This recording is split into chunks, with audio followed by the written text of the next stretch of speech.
First of all, I'm going to wish everybody a very happy 2022, because we need a lot of happiness, we need a lot of joy, and we need a lot of love. So to everyone out there, whoever you are and wherever you are, that's what I wish you for the new year. And many blessings from our Creator. I may have a hodgepodge of information today because I've been thinking about what I'm going to say and what stories I'm going to tell, and I'm going to go on a different tack altogether today because I actually haven't mentioned the other work that I did with Margo, which was scrying and crystal gazing. And I did this with someone called Madison, who was also a fantastic oracle. Mary's still with us, living in Ireland. She rang me yesterday and I said, "You're most likely going to be on my storytelling tomorrow, Mary." And as I thought, yes, I'm going to tell you about this book that I wrote, which is called Timeless Encounters, Crystal Magic on the Isle of Wight.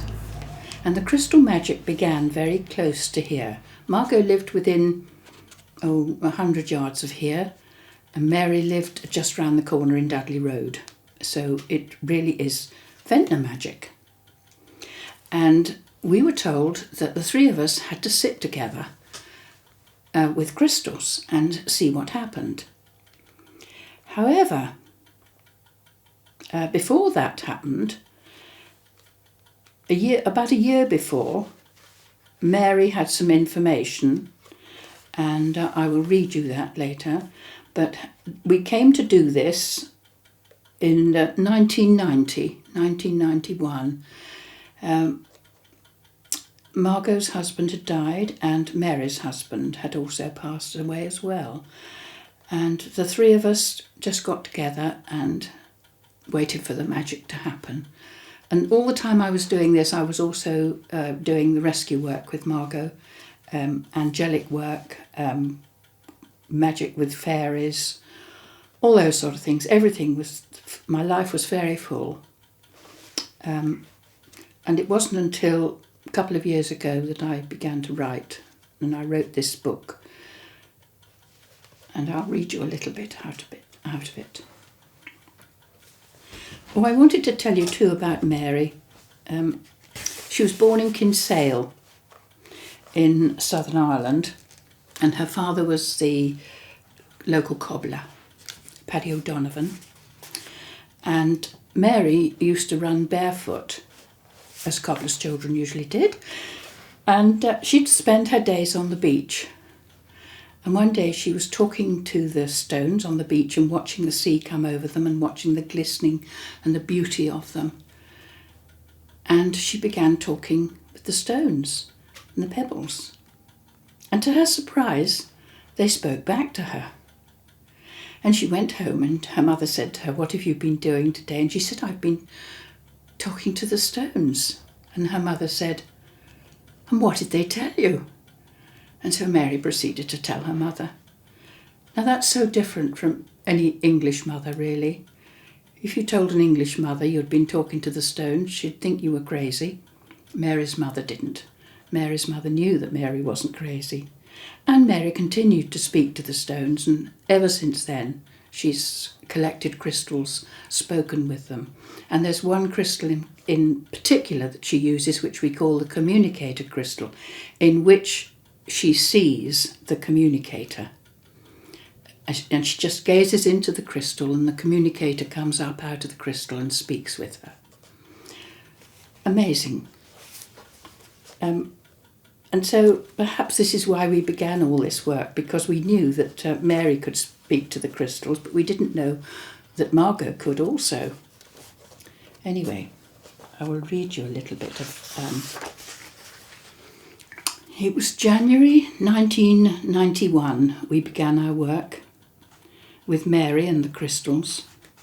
A very significant time, one of learning about our lives together in ancient Egypt and the prehistoric land of Lemuria, also known as Mu. The purpose of this reunion, of this particular trinity, was to receive and articulate the hidden knowledge that has come through the crystals.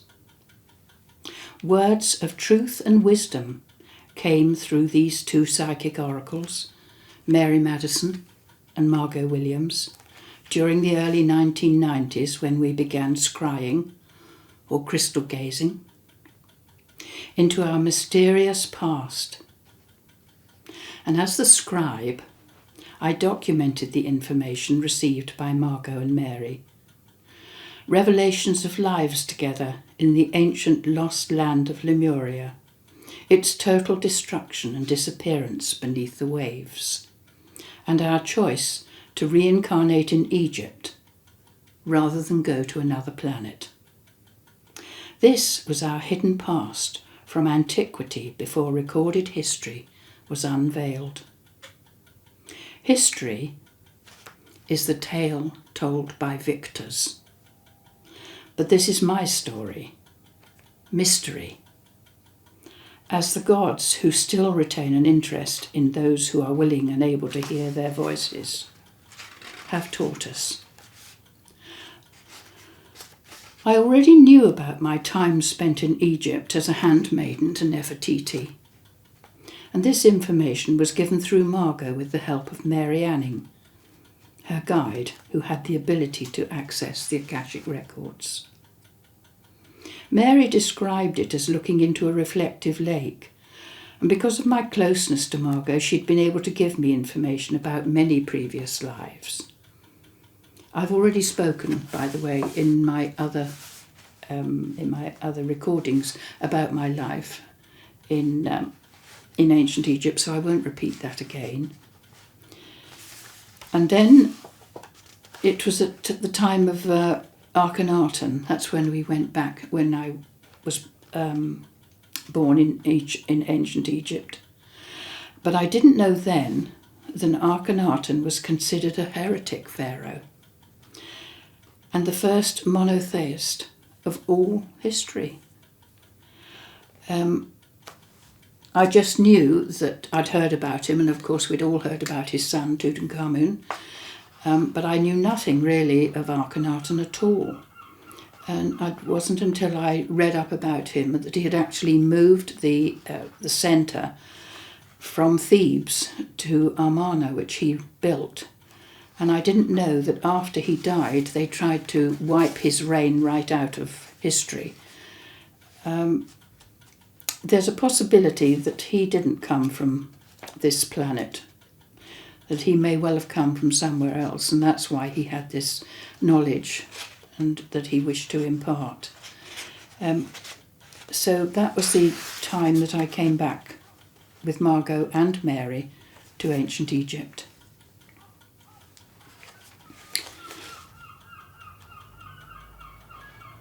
We met once a week of an evening in Mary's magic cottage in Ventnor for a period of several months in 91 and 92, and witnessed many strange mystical happenings on numerous occasions, including the manifestation of several apports.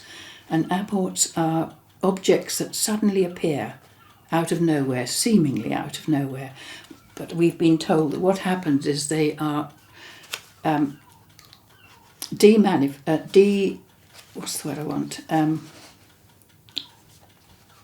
dematerialized from one area and rematerialized somewhere else. And they can have been taken locally, or they can have been taken back in time and brought to us. All sorts of strange things happen. Mary had an incident where one fell out of her caravan as she was sitting, out of her caravan ceiling, as she was sitting there. We had many when we were doing this work. And although Margo and I had witnessed many of these before with our work with the Earthbound, Mary actually had never had anything like that happen to her. So she was very surprised when this began to happen. And we all held a crystal, usually clear quartz, and Mary and Margo gazed into it and saw things. I gazed into it and saw absolutely nothing, which was what I was supposed to see, I suppose. I was very disappointed that I never saw a thing.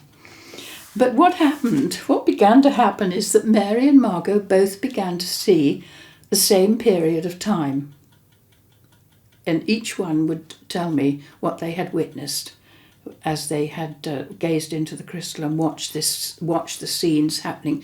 It was all happening around them. They were actually in the place. They weren't sitting here with me. They were actually in Lemuria watching things going on, or in ancient Egypt watching things going on. I don't really know how to describe it. I suppose it was just they were in their other lifetimes. They were experiencing those lifetimes. Prior to our beginning, Mary had an introduction to the communicator, and she had spoken with her guide, she knows as the communicator. And this introductory information was received as she sat alone in December 1989, just prior to our own crystal initiation in the following year.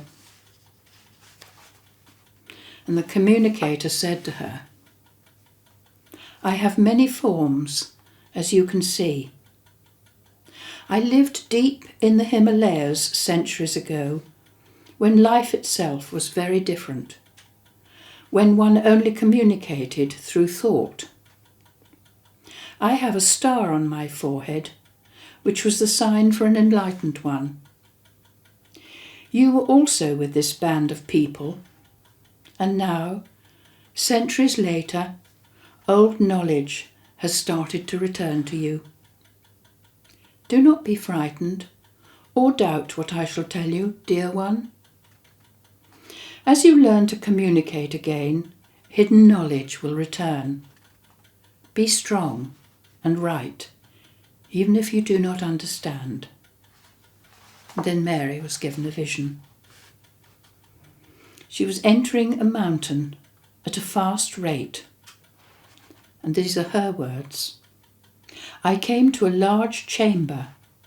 A large circle of robed people sat around in a circle. And in the centre was the one I am communicating with. He has long, colourful robes and a star on his forehead, but not like the star of today. We would call it a triangle. On the outside of this circle, almost on the wall, were several fires, and it was very comfortable. The communication is going." On the 14th of December, he returned. And he said, "Deep within this cave, there are chambers, such as the chamber of communication. You enter, sit, and ask your questions, and all questions will be answered." This is Mary again. "I entered a large chamber with a circular seat all around the wall and one chair in the centre. I sat in the chair. One time, you were the communicator. Now, my friend, I am your communicator. You have asked for knowledge, so shall it be. We came from many countries and civilizations, and we brought hidden knowledge with us.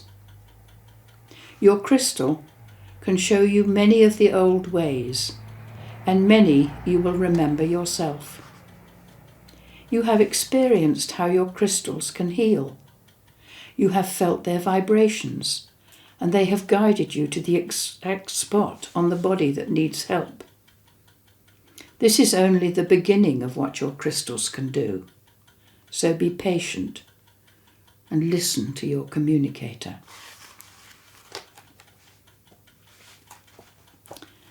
Then in January 1990, "We have waited for you. You are now very consistent, and you are over your infection." Apparently Mary had been quite poorly, so they'd not been able to communicate with her then. You must train yourself to sit regularly, and that way we can build up a rapport and communicate on a regular basis. The cat's eyes will always be on guard. He is a protector of knowledge.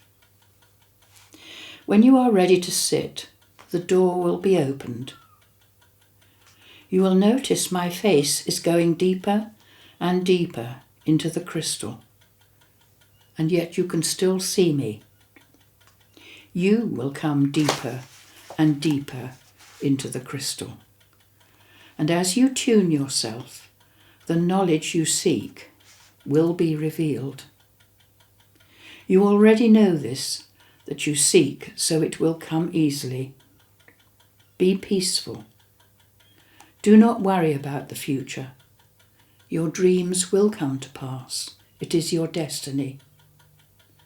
You are now more aware of certain crystals you have gathered around you. They will serve you very well.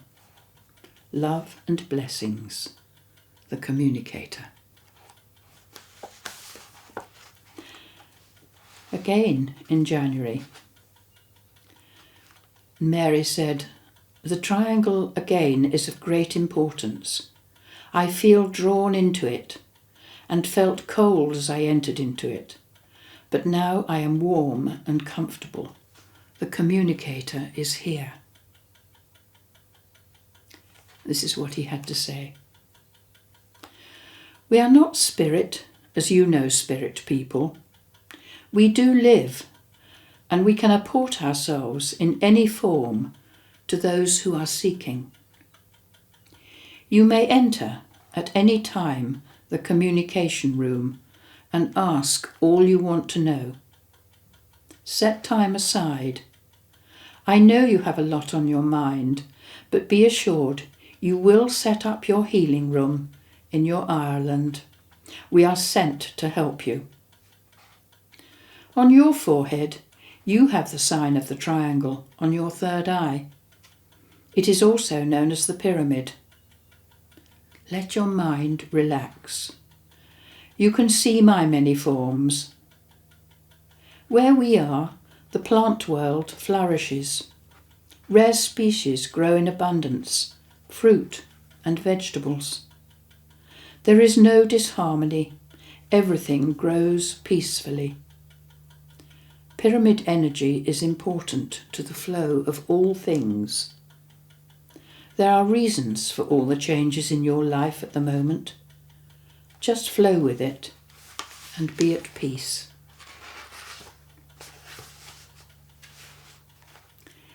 Even though you do not recall or want to, you were in Atlantis. You witnessed a lot of good and bad. You know that, through thought, your crystal is like a reactor. You sense this even though you cannot explain why or how. You are troubled at times, in case you have misused the crystals in Atlantean times. Let us tell you, you did not. Go forward with your work and trouble yourself no more. We know that you like to prove everything before you talk about it. That will shortly be proven to you in your manifestation.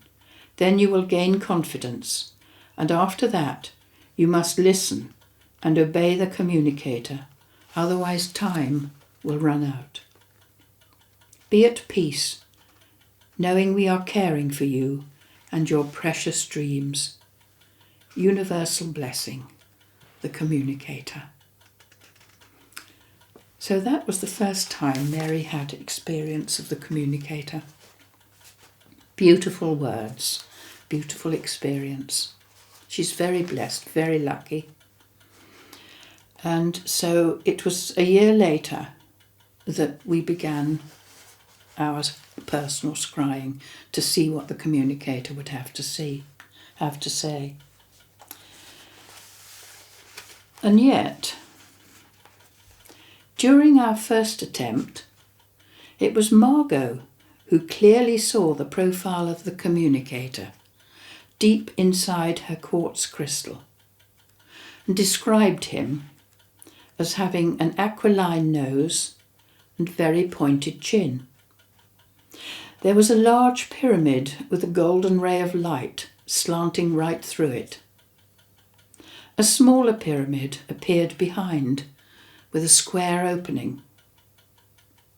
And on entering, she went downwards into a square, unfurnished room, with the floor patterned with lapis lazuli and blue john.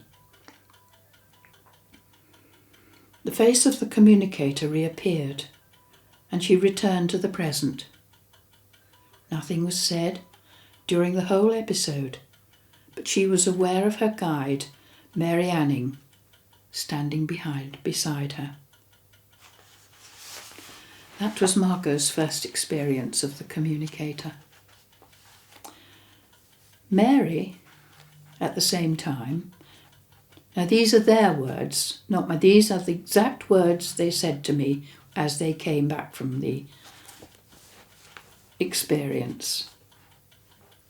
Mary saw Queen Nefertiti being carried on a litter across the desert towards an oasis of trees and water. The litter was lowered to the ground, and Nefertiti stepped off and walked towards the water. And a pyramid, and she entered the pyramid through some doors. Mary heard the doors bang shut. The Queen was wearing a headdress with snakes that appeared like horns. And the name Nefertiti apparently means the beautiful one has come. Now you must remember that when we started this, none of us had actually done any investigation into ancient Egypt or the clothes they wore or anything. It really hadn't entered our thinking at all, because we weren't working on those levels. And it was very interesting that she saw this headdress that appeared like snakes. And I found pictures of exactly what she said later on. The following week, Margo was once again back in the chamber with the blue lapis floor. A tall, stately lady wearing a white robe with an Egyptian headdress of gold, blue and red entered, carrying a golden ball about the size of a football. 2 young boys followed, dressed in knee-length white tunics, carrying small square trays full of green stones. There was a low red wooden table, about 5 feet by 2 feet 6, on which the lady placed the golden ball in the centre, with the trays of stones on either side. Then suddenly she was back in Mary's room, and she could see the golden ball in the centre of the floor, that promptly vanished as she attempted to pick it up. Margo understood the ball was for power. Mary heard the noise of sand being blown about, and that sounded like the wind. She saw the Queen and decided to follow her as she made her way towards a distant pyramid, a massive 6-sided pyramid with a crystal capstone. Together they walked up some very large steps to enter the pyramid, which was very large inside. On the floor was a round disc about 5 feet across. The Queen stood on the disc, and Mary stood behind her, and they ascended upward through the pyramid to a circular chamber at the top, where a huge golden beam, about 12 feet wide, was coming down from the crystal in the capstone. People wearing white robes entered this stream of light, appeared to vanish, then reappeared as they came out on the other side. Mary called out to the Queen, inquiring about the beam. Her echoing reply came. It was a healing beam for the mind and body, also for knowledge. Knowledge was not the actual word she used, but Mary understood it to mean knowledge. And later that evening, Margo's guide, John Powles, who I've spoken about before, said to us, "This is the beginning of learning." And so our teaching began. Margo was once again in the pyramid, where she noticed a small pyramidal-shaped room in which a very brightly coloured disc of gold, pinkish red and blue, about 5 feet in diameter, was rising and falling. The disc went into one corner and vanished, and she was left in the dark. A grey mist appeared in the middle of the room, and out of this came a square-shaped crystal in which she could see the kind face of a man who said, "I am the beginning. I am Horus." That crystal disappeared, and another, taller crystal took its place, and a voice was heard to say, "I am the crystal of Osiris," followed by a third voice saying, "I am Ra." Apparently, Osiris was known as the god of the dead and ruler of the underworld, the god of resurrection and fertility, who gave the gift of barley to the ancient Egyptians. He sometimes carries a crook, mentioned by both Mary and Margo. Apparently the crook and flail are his emblems, symbols of divine authority, carried by Egyptian pharaohs in state ceremonies. They are shepherds' tools, and one of the epithets of Osiris was Good Shepherd, as was Jesus later. The hawk-headed god, Horus, his name means the one far above. Horus was the son of Osiris and Isis, depicted as a man with the head of a hawk. He was the god of the sky and protector of the ruler of Egypt. And Ra, the sun god, had the head of a falcon crowned with the sun disk, Aten, encircled by the uraeus, a sacred cobra. These are the exalted beings whose voices were heard by Margo. As they finished speaking, a large pink and green snake with golden spots arose from the floor and spiralled upwards towards the centre point of the ceiling. Leaving this room, she went along a passage into a sizable square-shaped chamber where 4 young girls dressed in white were covering the floor with a large navy blue cloth on which they laid flowers in a specific design. The walls were covered in patterns of precious stones. And apart from the voices of the crystals, no other sound was heard. But there was a strong, spicy aroma. Mary found herself standing in a square chamber where someone was swinging a censer, and the smell of incense was overpowering. The walls were hung with plates that had a central jewel surrounded by a pattern. A flight of steps led to another chamber. She was aware of a tight band of gold or silver around her head, and noticed the Queen being carried on a litter down the steps. Then Mary seemed to merge into one with her. There were 2 large cobras who understood everything on either side of the litter. and accompanied her down the steps into the chamber that appeared very light. You can imagine those cobras going down the steps, can't you? With their heads up, guarding the queen. Inside were 4 guards standing around a low stone table on which a woman lay as if in the stillness of death.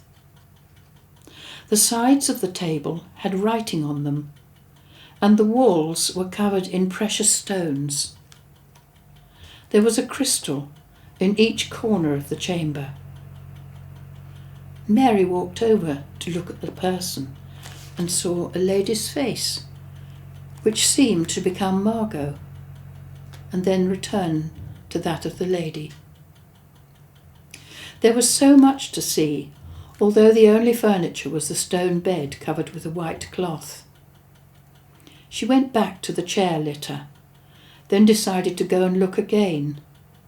But as she did so, the doors banged shut, and she was carried up the stairs by the guards. One of the guards put his hand on a disc that caused a slit in the wall to open, through which a camp and many people were visible outside. But there was no sound. And turning, the Queen's voice echoed again, but she couldn't catch the words. On into a large chamber, where a double-terminated crystal hung from the centre point, suspended by beautiful silver work. The floor was made of marble, with a central design, and the crystal hung directly over the centre point. Other crystals were around the room, and once again the echoing voice of the Queen came to her. You could become as one and go down into the centre of the pyramid. I think she meant Mary could become one of the crystals and go down into the centre of the pyramid. By now, we were a captive audience to what was occurring on a weekly basis. While holding our beautiful crystals, Margo and Mary were transported to another time and place, relevant to us all, and they were having the same or very similar experiences. The jewelled walls in the pyramids, the strong scents, the Queen, the discs. Margo was back in the same room where the cloth was being decorated with flowers. She was one of the Queen's handmaidens, with flowers in her hands, assisting the decorating. She knew this to be the birthing chamber, and the Queen was pregnant. She knew this to be the birthing chamber, and the Queen was pregnant. The Queen spoke to Margo, saying, "You are from the future, but you are also one of us." And looking round the chamber, Margo noticed one of the Queen's handmaidens was me, and Mary was another. The Queen is Nefertiti. Around the room were twinkling crystal lights, and an eye was painted on one wall. The Queen also said something about Osiris, but Margo was unable to catch what she said. She then found herself outside the pyramid at a small oasis nearby. Kicking off her sandals, she sat on a rock and dabbled her feet in the water, noticing a silver disc at one side of the pool. Looking down at her clothes, she was dressed in an off-white, above-knee pleated tunic with a square neckline and a gold belt. Mary was back in the chamber of her last encounter. The Queen walked ahead of her, stood on a round disc and vanished. Those who Mary knows as the brothers appeared one by one from the disc and made a circle around the chamber, with Mary in the middle.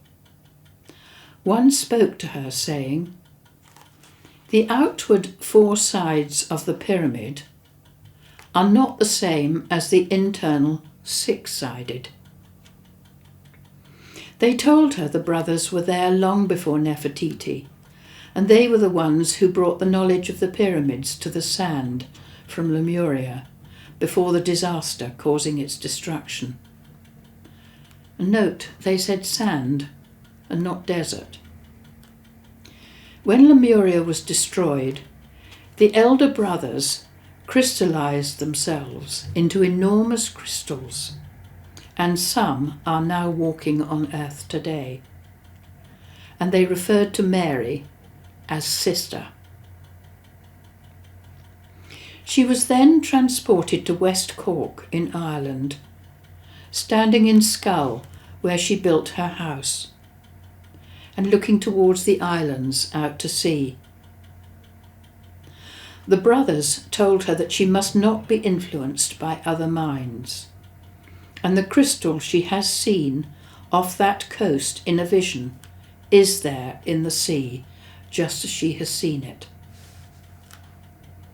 Then she was back in the pyramid, and as she stood in the chamber, the walls appeared to be transparent, and she was able to look out in all directions, and was told that she can return to the pyramid at any time she so desires. And Mary noticed she was wearing a long cream dress with gold trim on the loose sleeves and hem, and around her neck was a chunky turquoise necklace. The next time we met, Margo was unable to join us, so Mary went alone. Nefertiti and Tutankhamun came through a door. He appeared like an image, but she was more real. Their attendants accompanied them, and the room was full of people. A 6-sided pyramid descended into the room, which looked like a spider's web that increased in size until it appeared to fill the whole room. A voice from Tutankhamun said the 6-sided pyramid was there long before his time, and Nefertiti said she knew of it, although it was never spoken of. The high priests spoke of it in a whisper, and she overheard them. Nefertiti was Tutankhamun's stepmother, and his father was Akhenaten.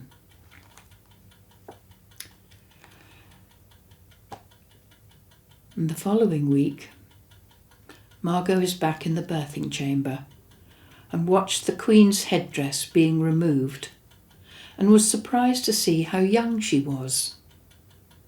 The Queen was very frightened as she was about to give birth to her first child, which was a daughter. Margo then found herself in a small room at a lower level in the presence of a pharaoh who seemed to be thanking her. Was this the pharaoh Akhenaten? We later learned Nefertiti had 6 daughters, but no sons. Tutankhamun was his son by a minor wife. Outside the pyramid, she sees a disc from which a man emerged with a very high pointed head and short black curly hair, somewhat like Astrakhan. He took Margo behind the disc and returned into it. She encountered another very old man with a wispy beard, wearing a long black robe heavily embroidered in gold and red, and a small hat over his long wispy white hair. He led her behind the pyramid to see a large pole-shaped amethyst with brilliant crystals around the top, and made her walk around this, telling her it was for power. Subsequently, all the crystals exploded and showered down to the ground. And the old man said, "Travel southwest to the valley and unravel the mysteries of the universe. Whereupon Margo found herself back in the cottage, still gazing into her crystal, out of which came the face of a young woman, her black hair cut in a bob with a fringe, and she realised she was looking at herself.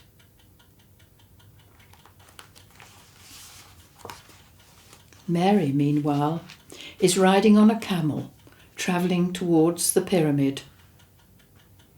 On reaching the steps, she became aware of the Queen and her attendants. An Indian chief suddenly appeared next to her and grabbed her hand, saying, "Come to my desert, and I will show you what you have been seeking." She thought he said Arizona. And with that, Mary, the Indian, the Queen, and all her attendants went far upwards into the sky. The chief told her to look at the pyramids from above, and she was able to see the crystal capstones on all of them, noting they formed circular and triangular formations in a web over a vast area of the earth.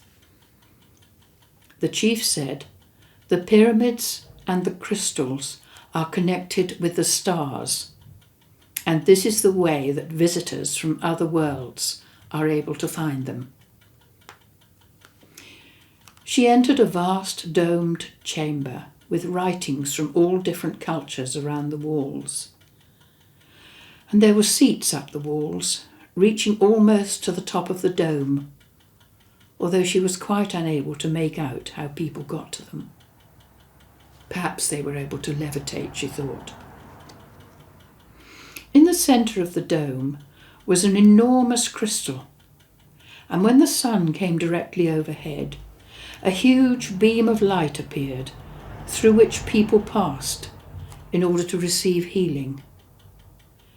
Mary attempted to enter the light, but the chief pushed her away, saying she did not need it.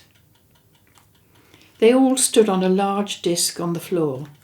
The chief stamped his foot, and it immediately went downwards a very long way, and they arrived at a place of great brightness and beauty and peacefulness. Mary noticed many strange people with the high foreheads, triangular-shaped heads, and ivory skin, along with people from Earth. North American Indians, Egyptians, and a small group of brown-skinned children. There was water, sea, and laughter. A lovely place to be. It was warm, and their clothes were all very light. I do wish I could have been there and seen all this. I can only live it through what they've told me. Another week has gone by as the three of us settle into Mary's comfortable cottage, wondering what the evening will bring. I watch and wait as the others move into another timeline. A golden bust of a pharaoh appears in Margo's crystal that said, "I will bring 2 people who will lead you where you have to go." Excuse me. The bust became green and diminished in size, seeming to fade into the distance. 2 faces appeared. A man with aquiline features and dark eyes, and a young woman wearing a veiled headdress and a white robe with some blue on it. They came out of the pyramid and walked towards a boat moored on a large lake, boarded, and rowed across to a place where there were trees and the ground was covered with leaves. 2 balls of fire arose from the lake on either side of the boat and then sank back into the water. Margo sat in the prow, dabbling her feet in the lake. There was a cave going down into the ground, where she met 3 men with pointed heads, dressed in fawn-coloured garments, followed by 3 more who said, "We were the beginning of life." This made her feel very uncomfortable, and she ran out of the cave, trying to kick the leaves from her feet. Finding herself back in Mary's room, she exclaimed, "My feet still feel as if leaves are stuck to them." Pulling off her socks and boots, a brittle, dried green leaf fell from her foot. This was our first apport to be brought back from the ancient past. Mary saw the golden bust of Tutankhamun with tall and short, white-robed people following behind. Then she was back in the desert in Arizona, looking down about half a mile to another desert below with cracked and broken sand. A group of people came towards her, carrying what she described as shepherd's crooks. The shepherd's crook was one of the emblems of the Egyptian god Osiris and a symbol of divine authority. The three came first, followed by more. They vanished, and she could see a large amount of water on the level on which she stood, and wondered what was holding it up. The water then gushed down onto the desert beneath, draining away into the parched sand, and new green vegetation began to sprout. Mary was informed that one of the pyramids was buried beneath the desert, and she could see chunks of gold in its natural state like boulders. It was revealed that this was sacred land, and groups of people are meditating and praying to go to that part of Arizona today. She experienced herself being way above and looking down at the fertile desert below. Excuse me. And this reminded me of a little bit of Isaiah from the Bible. Chapter 35, verse 51, it said, "The wilderness and the dry land will be glad. The desert will rejoice and bloom like a rose." We were all learning so much from these time slips experienced by Margo and Mary. Of particular interest was the fact that they were both going back to the same time period when we were all together, either in ancient land of Lemuria or in Egypt at the time of Nefertiti and Akhenaten. The power of the crystals was exceptionally strong as they scryed together. The following week, Margo was back in the valley with crowds of the men with the pointed heads who repeated what had been said the previous week. They started life on Earth and said she must go to the Sphinx. When there, she was shown a tray of cream jelly-like substance and told to gaze at it and then look at the Sphinx. Following this instruction, she observed that the foundations of the Sphinx were built on crystal. A large white bird, like an eagle, flew overhead. A disc, a spaceship, appeared, and Margo entered it, noticing the interior was like green velvet. One small person was sitting at the controls that were completely incomprehensible to her. The disc took off, and from it she could see planet Earth, and remembered remarking, "It really is round." They landed at a different location where there was green grass and a building on a hill she recognised and had seen pictures of in ruins, but couldn't place where it was. Later that same evening, Margo received crystal healing from Mary, who stood a large quartz crystal in front of her, and they both saw the men with the high pointed heads inside the crystal. Margo could see a fair-haired man standing behind Mary, aged between 30 and 40, dressed in doublet and hose, wearing a hat with a feather. Mary could see the communicator in the crystal, who said she was being sidetracked and should be on her way to Ireland, but she didn't want to listen. He went on to say he is one of the tall-headed beings who were there from the beginning of time, and Mary is also one of them. What they laid down on earth at the beginning has been covered over and lost, and it was Mary's task to restore it all again.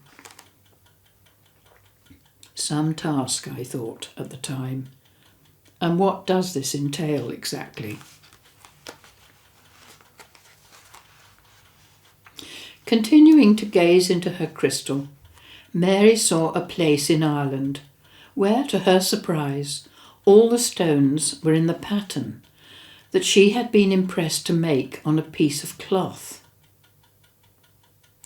What Mary had done, she'd got this piece of cloth and it was about that big, and she had been impressed to put stones on this piece of cloth, which she'd stuck to the cloth, in a particular pattern.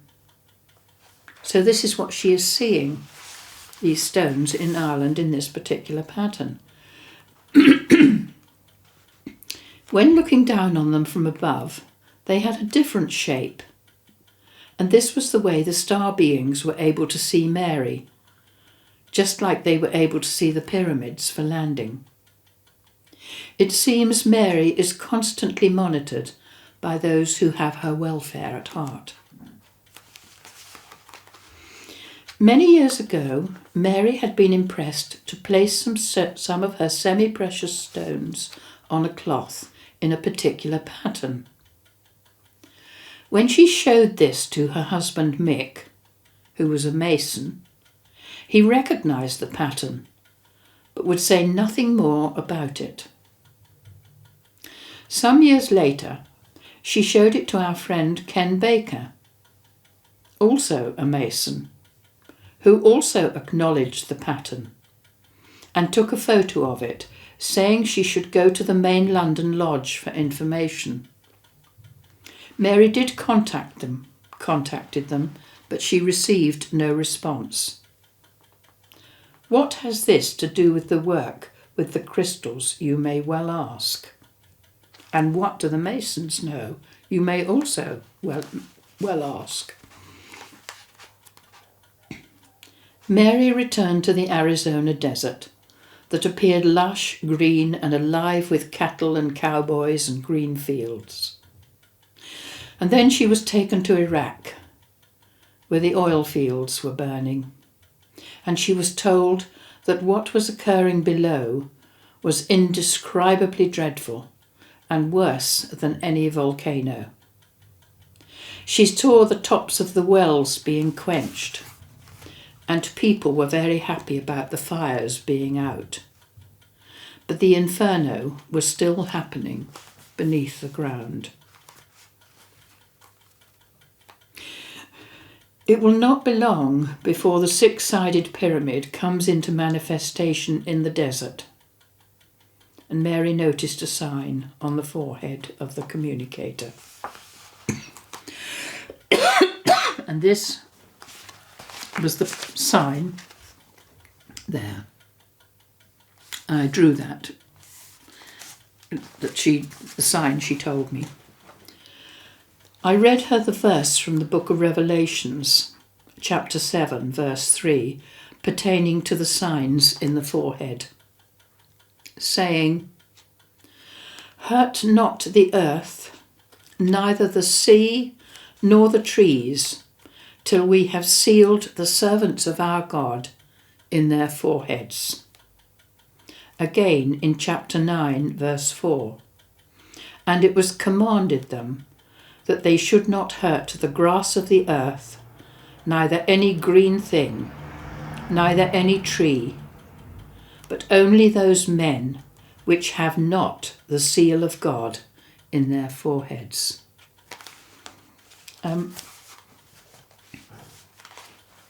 I think I've told you many years when I was working with Margo, some of the earthbound would give us information to read from the Bible that was very relevant for us to know about. And the Book of Revelations was one of the books we were given. And we were given that by Francis Bamford, who used to be the vicar of New Church, who died in 1934. And he told us to read the whole of the Book of Revelations. And it seems to me that what is in the Book of Revelations is very relevant to what is going on today with the mark of the beast. And there again, we were told, hurt nothing and do not hurt the people with the sign of God in their foreheads, which I gather is that sign that the communicator had, that Mary has, that I gather that Margo must have had, and I think all those who are working with God consciousness and Christ consciousness also have that sign.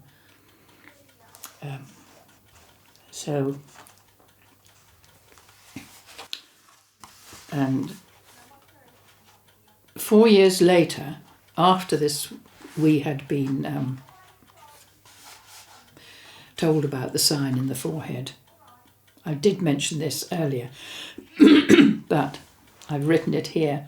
4 years later, in 1996, Mary sold her cottage and moved into a caravan on her daughter's farm that became known as the country residence. This was a charming space filled with her stones, a lace cloth covering her small table laid out with beautiful china, and Waterford cut crystal glasses, always ready for the welcome guest. As she sat alone one evening, an apport fell out of nowhere just in front of her. It was a blue and brown stone with an almost identical sign to that which appeared on the forehead of the communicator. It literally dropped from the ceiling. This was 5 years later, and long after we had put aside our crystals.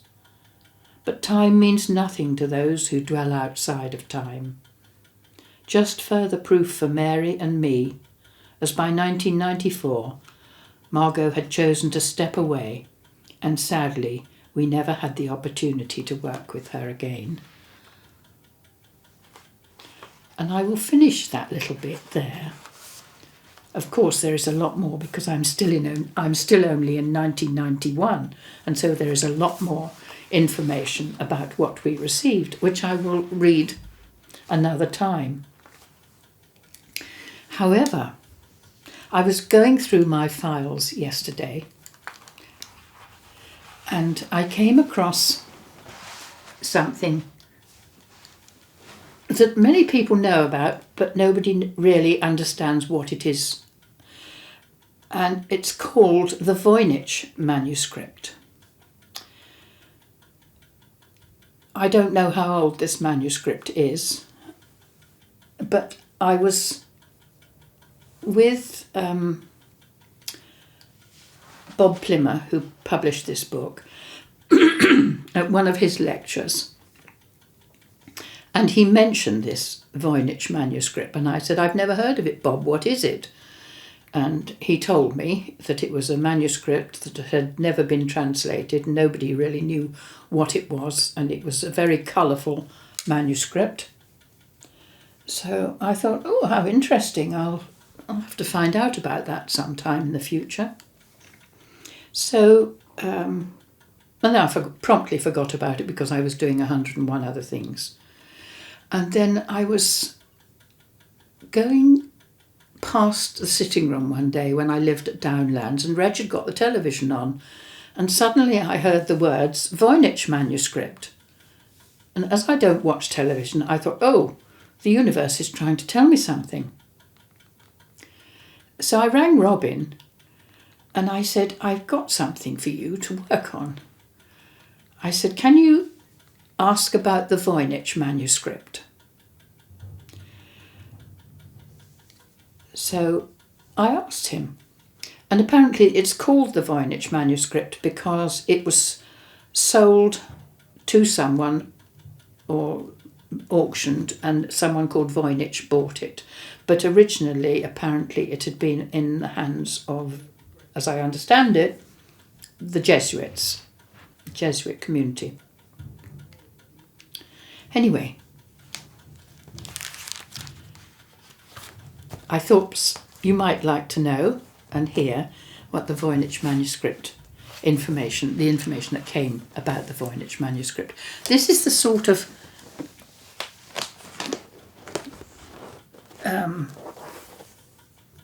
things that are on the manuscript. Plants, flowers, and very strange writing in no known alphabet. And anyway, this was the information we were given. And having considered that this is from Robin, my other oracle. Now, when Robin began channeling, we were given lots of snippets of information about things that were happening or things that were going to happen in the near future. Well, as you know, I had no way of knowing whether these things were going to happen in the future or not. I didn't have any access to the internet. I didn't even have a computer in those days. And it wasn't until many years later that I began to investigate the prophecies that he had mentioned in his early channeling, and I found that it had all happened. All these things that were mentioned. So I presumed, or really I knew, that the knowledge Robin was receiving was very important. So I went to him and asked about the Voynich Manuscript. And this is what we were given. I will finish with this.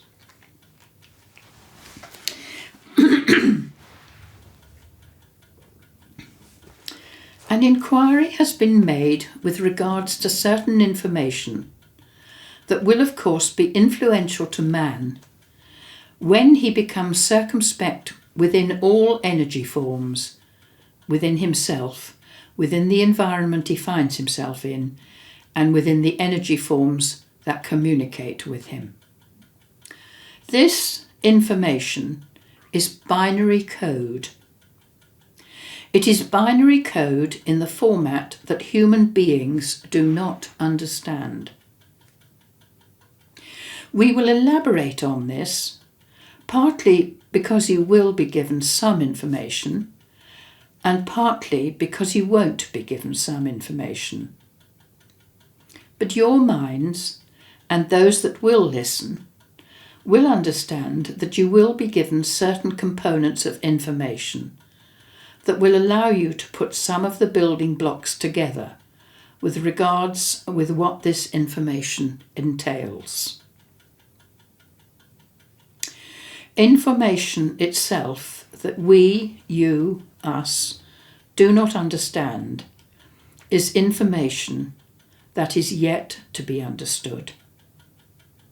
Yet to be understood is because you do not have the vocation, the energy transference within yourselves to be able to understand and use this information in a way that is acceptable to not only self, but other planetary inferences, energy forms, and so on. The planet in itself was at one point much more advanced than it is today.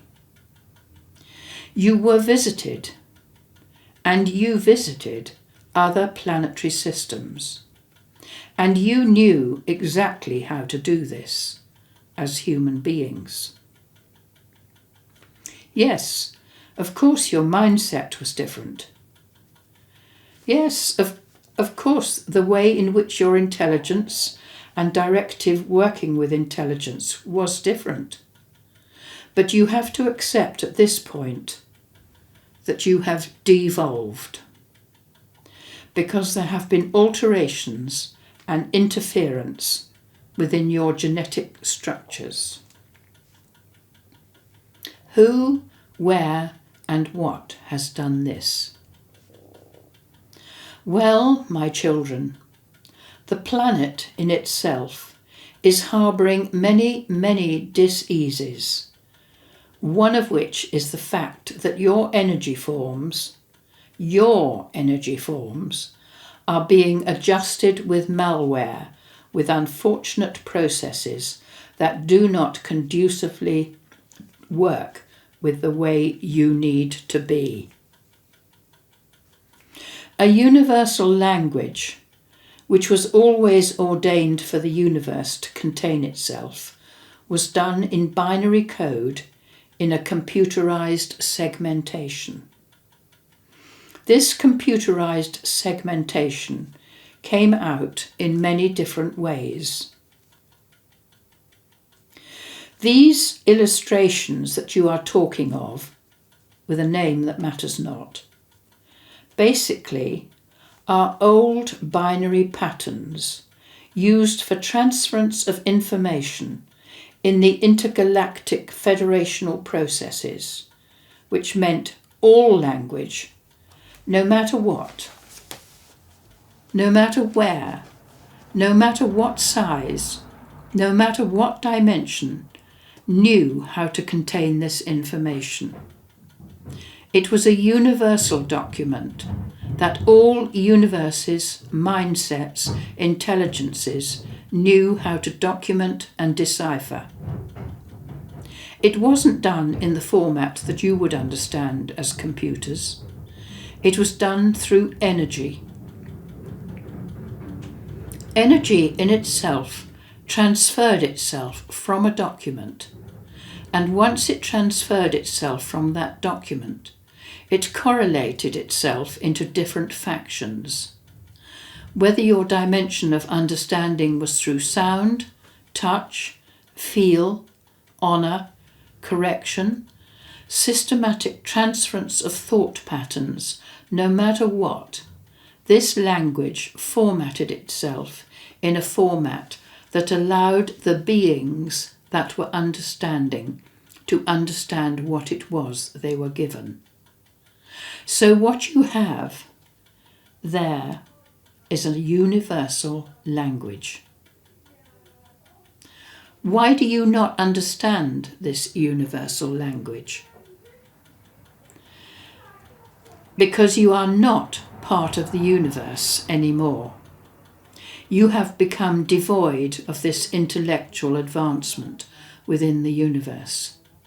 You have become detached because you have been removed from that intellectual source. Why?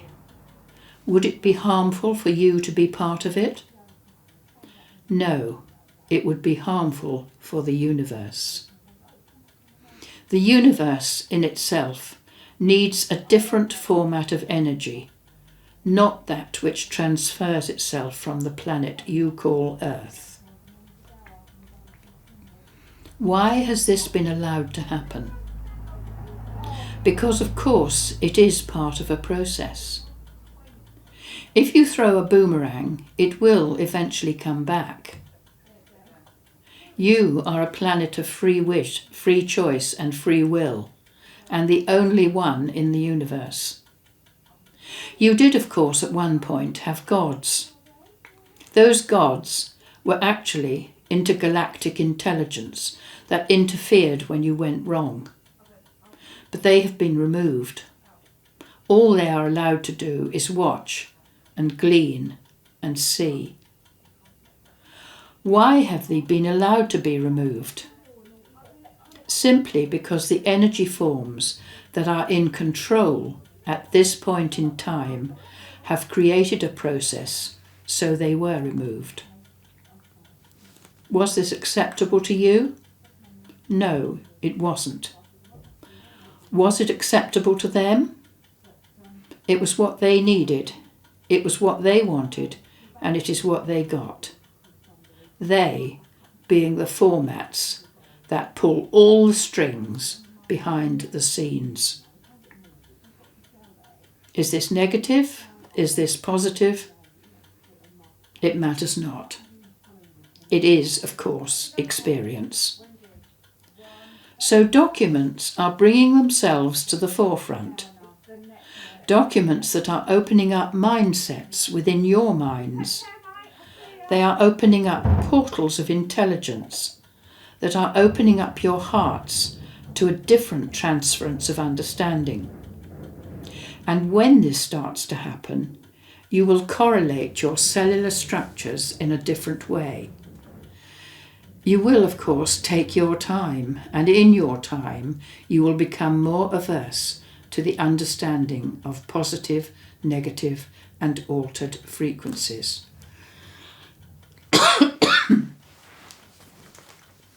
What frequency do you wish to be part of? Do you wish to be part of an altered frequency? Or do you wish to be part of a transitionalized frequency that comes purely from love? Now, love in itself isn't a straight line or a trajectory or a curve. What it is a universal essence of something you are yet to understand. Because as human beings, you can only understand a small essence of what love is. There is much more to it. So the purpose behind this message is to let you know this is intergalactic binary language. With your consciousness as the way it is, you will not be able to interpret it. When your consciousness raises, you will begin as a human race to start understanding your intergalactic past history. The religions of your world have removed this knowledge from you. The Gnostics knew exactly what this knowledge was. The ancient beings, such as your Aboriginals and your Indians, knew exactly where truth, love, care and compassion came from, but they were removed also.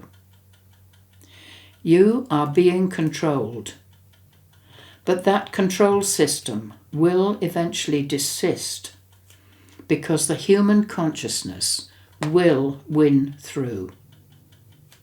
It is not a fight. It is about understanding what your purpose is individually.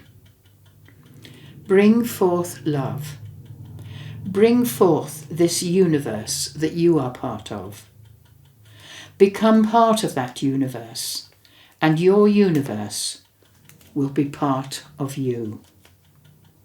So, for now onwards, my children, understand you are part of an intergalactic federation of understanding. Give yourself that chance and grow with that. And for now, we offer you love in its true form, in its true essence. Thank you.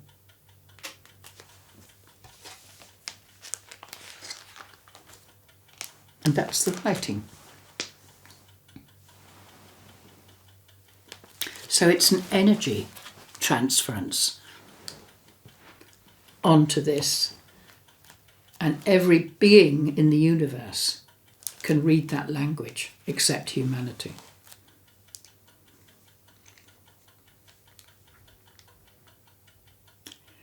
Well, we are beginning to understand that we are universal beings. We are not just creatures of this earth. We have come from the universe to here to try and correct what's going on here. And those who are pulling the strings are beginning to find it rather difficult. And with that, I will love you and leave you. Thank you, Sam, for recording this.